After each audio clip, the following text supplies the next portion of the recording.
cicilan hutangku agak dilupakan oleh Mbak Sumirah. Walau mendamaikan ceracaunya sekedar hari ini, jadilah. Astaga, aku lupa. Hari ini aku harus membayar hutang juga kepada Pak Pandu. Tapi ya sudahlah, aku ke warung kopi dulu. Setelah itu baru ke rumah Pak Pandu. Ya memang memberitahu kalau aku belum punya uang hari ini. Terus aku memohon memperpanjang tempo hutangku. Seperti biasa Pak Pandu.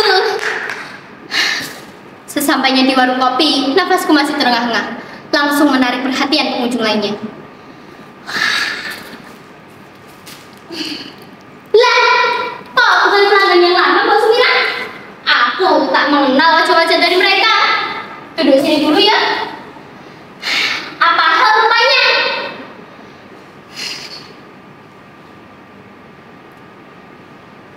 Sekilas aku melihat wajah Mbak Sumirah dengan bibirnya yang sungguh. Lalu ia berkata, begitulah hatinya Mbak Yu. Mereka datang dan pergi. Yang datang ya saya sambut. Tak, untung buat saya. Yang pergi ya saya persilahkan saja. Begitu juga hidup alkitab Mbak Yu. Walah, tapi hari ini ada sedikit kerikil kecil dalam pikiranku Mbak. Tentang berita dalam koran hari ini. Korban mutilasi dengan nama Bunga. Tapi tak ada keterangan bunga jenis apa. Itu terus membuatku bertanya-tanya hari ini setelah membaca koran tersebut. Hah? Koran apa? Tanya dia dengan nadanya yang cetus. Itu yang tidak aku perhatikan. Apakah itu penting? Aku rasa tidak. Karena semua berita itu sama intinya. Memberitakan. Tidak ada yang menarik bagiku. Lebih baik jualan kopi, dapat duit, melayani orang. Ya, sekedar itulah. Daripada mengurus hal yang tidak terlalu penting seperti yang kau sebutkan tadi. Oh iya Mbak Yu, apakah kau sudah datang ke pemakaman Pak Pandu hari ini? Mendengarnya aku kaget. Wajahku memucat. Yang tinggal di simpang jalan ini?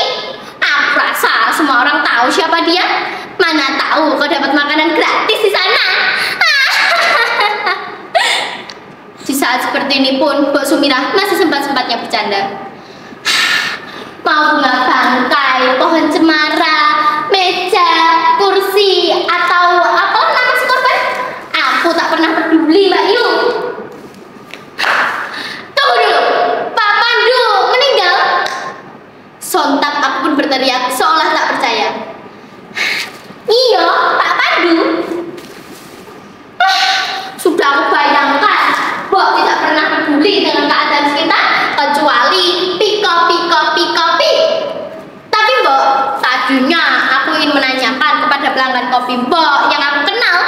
Tapi ya sudah, tak ada jawaban kiranya. Lebih baik sekarang aku pergi bergegas ke rumah almarhum Pak Pandu.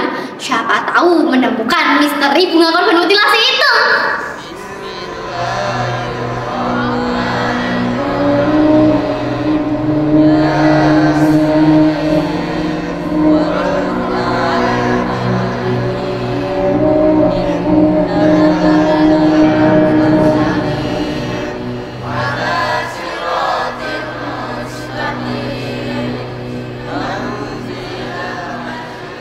Sungguh heran, aneh, tak adil, tak ada yang tahu siapa bunga di sana. Pak Pandu, iya, Pak PANDU, punya rumah seperti istana, istri cantik, uang tak terbilang, kabarnya ketiga anaknya saja belajar di luar negeri. Mungkin dia tidak terlalu percaya dengan pendidikan dalam negeri ini. Namanya juga sekolah gratis, sama tahu lah. Sekarang coba bayangkan, punya teman bisnis dan relasi yang banyak, semua sama seperti dia juga. Lengkap sekali hidupnya kan? Aku pun iri. Mungkin 100 tahun lagi aku baru bisa seperti itu. Nantinya Pak Pandu dimakamkan di sini. Aku akan membersihkan kuburannya setiap hari. Tak akan kubiarkan daun-daun mati ini mengotori kuburannya nanti. Apalagi tumbuh rumput akan membersihkan kuburannya dengan bunga warna-warni. Mungkin dengan ini aku bisa membalas budinya. Hutangku masih belum dibayar.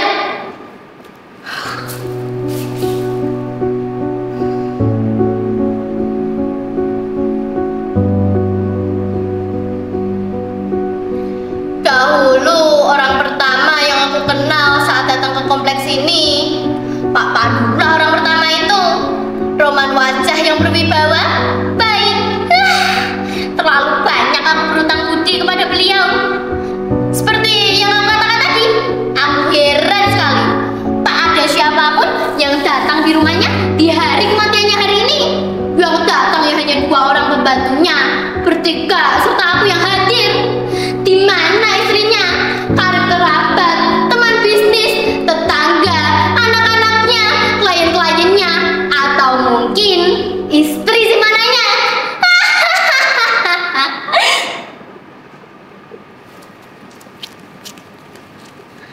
Aku tidak boleh bilang kalau Pak Pandu punya istri simpanan. Shh. Tapi di mana mereka semua? Pembantunya tadi sambil terisak menghampiriku.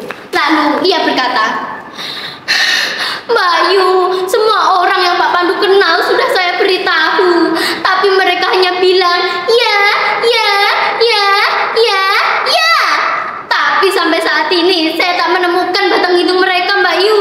Nyonya hanya bilang, tolong ya, urus semua urusan pemakamannya Tuh Jimin. Aku akan kembali 1 minggu lagi. Ada meeting penting di Hawaii yang mesti diselesaikan.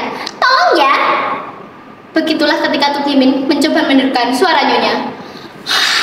Dia juga mentransfer 50 juta ke rekening saya agar saya bisa mengurus pemakaman ini. Beda sekali kan dengan pernikahan anak pertamanya, si Putri Bulan. Semuanya ada, makanan, parkiran disediakan, sampai-sampai pengemis-pengemis yang lewat pun diundang. Aku rasa kebahagiaan memang selalu dibagi, tapi kesedihan adalah milik sendiri. Tidak, aku tidak boleh bilang seperti itu. Maafkan saya Mbak Yu, jangan bilang siapa-siapa ya. Begitulah ketika Tuh Jimin memohon kepadaku. Jujur, aku terkejut mendengar cerita si Tuh Jimin tadi. Banyak hal yang dilakukan Pak Pandu untuk membantu orang lain. Tapi mengapa semua orang membalasnya dengan seperti itu? Untuk melihat wajahnya terakhir kali saja tak mau, dingin. Sampai-sampai istrinya bisa berbicara seperti itu. Apa salah Pak Pandu sebenarnya? Aku rasa tak ada. Aku tak mengerti dengan semua ini.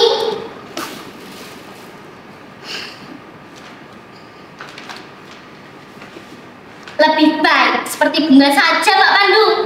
Mereka tak tahu siapa dia. Aku pun begitu.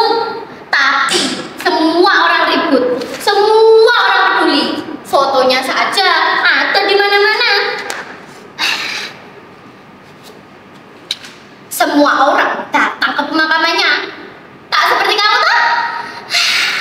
Yang aku tahu ya, dia hanya seorang koruptor, korban pelanggaran, korban penganiayaan, korban pelanggaran hak asasi manusia. Mereka bilang dibunuh oleh beberapa orang gembel kelaparan dan mayatnya ditemukan dalam mobil mewah. Tapi setiap orang bermula dari lahir punya hak asasi. Kau pun juga begitu Pak Pandu. Seharusnya kau sejajar juga dengan bunga. Layak juga mendapat empati.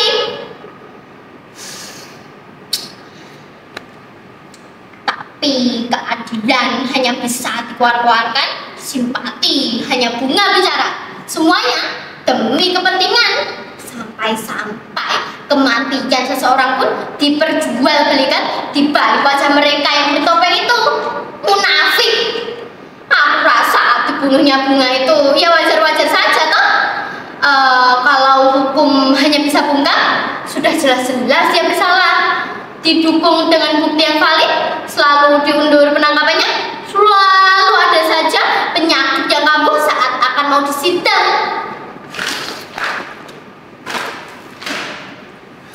sisa hidupnya.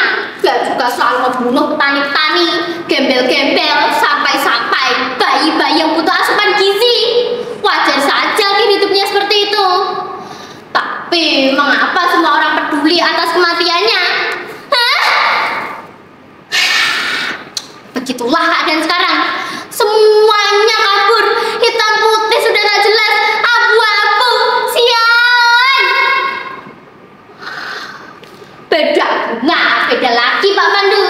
Terus bagaimana nasib aku besok? Nasib kita masing-masing tak ada yang tahu. Seberapa banyak orang yang datang di hari kematianku besok, aku tak banyak berbuat, tak ada budi yang berbekas.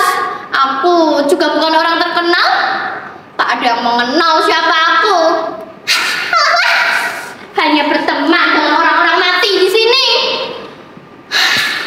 Kalau boleh jujur ya, jauh dalam hati, aku ingin juga dilihat ramai-ramai oleh handai tonglan, karib kerabat, teman, atau siapapun lah yang datang di hari kematianku besok.